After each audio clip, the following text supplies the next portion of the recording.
everyone, I'm Inspector Shelley from Ajax Fire and Emergency Services. We really miss going into the schools and teaching you about fire safety, but I'm happy that you're home safe. And I'm actually home today too, and I'd like to read to you my favorite story, No Dragons for Tea. And I'm going to talk to you about a contest we have at the very end of the story, where you could win this backpack. Inside the backpack will be all sorts of fire safety activities to keep you busy while you're home safe. Now, when I have story time at my house, I like to have a nice cozy blanket and a cup of tea. The only thing is, sometimes tea can be hot, and with all hot liquids, it's important that we're safe.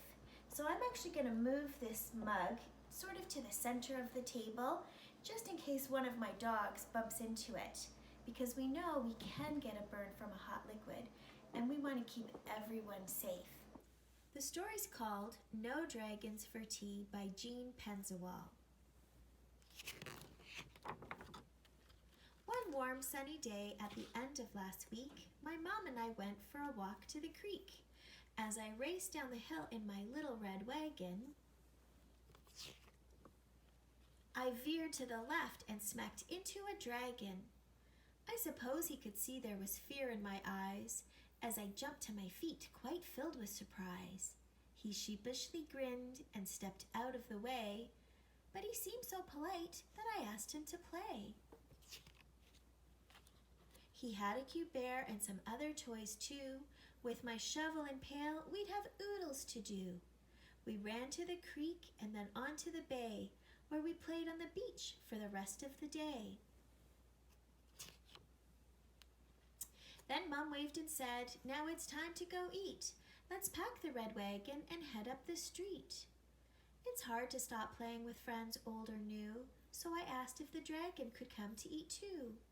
Mom wrinkled her brow and squinted her eyes, looking up at the dragon's incredible size. I begged and I pleaded, then said very sweet, "We won't make a mess, we'll be tidy and neat." So at last she said, "Yes, just this once I'll agree. You may have the dragon come over for tea." We had carrots and apples, thick slices of ham, with fresh homemade biscuits and strawberry jam, cold glasses of milk and a great big dill pickle, but the pepper we sprinkled sure made my nose tickle. Then the dragon's nose twitched and he started to wheeze. His eyes misted up and he blew a great sneeze. Achoo! Well, we all know what happens when dragons achoo. Flames shot from his mouth and from both nostrils too. Our tablecloth sparked and then burst into flame, and the curtains that hung right beside did the same. The smoke alarm rang. What a loud, piercing sound! It meant, "Get out fast," so I dropped to the ground.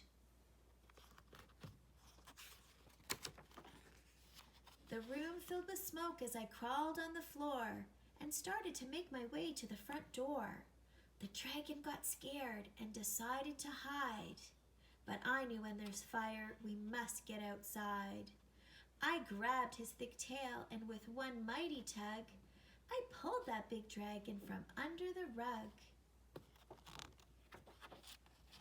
I crept down the hallway and said, "Follow me. I know the way out. We must meet by the tree." So Mom and the dragon and I all met there. Then that silly old dragon, he went back for his teddy bear. We ran up and caught him and wouldn't let go. And I said, "Listen, dragon, here's what you should know. Don't ever go back. That just will not do. We can get a new teddy bear, but we can't replace you."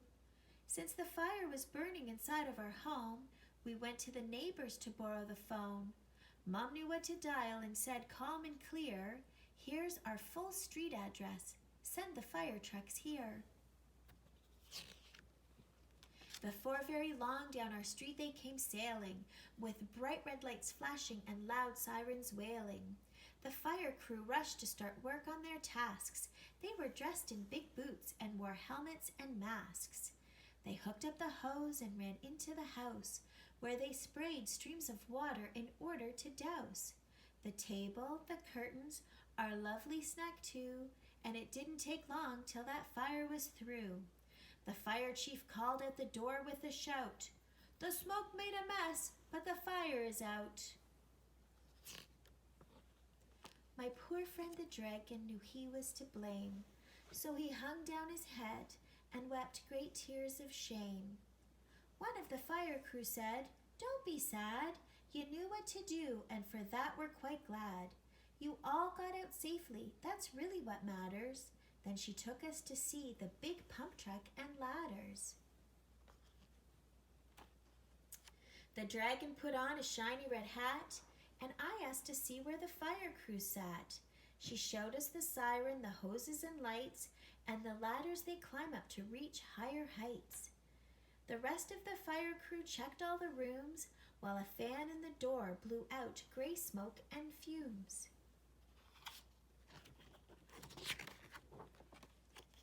Then the dragon and we sat down for a while. I reached up and hugged him. He gave me a smile.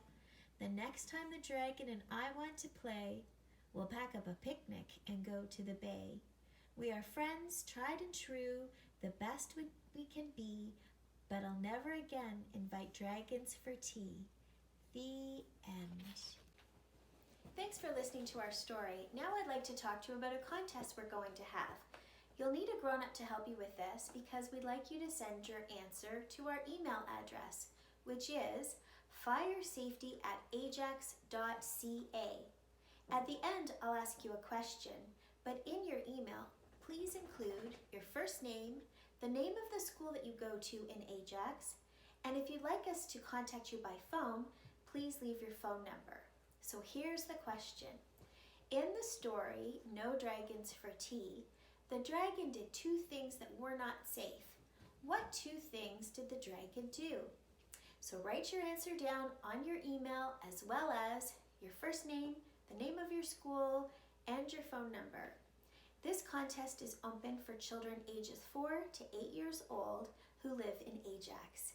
Thanks very much, everyone. Be safe.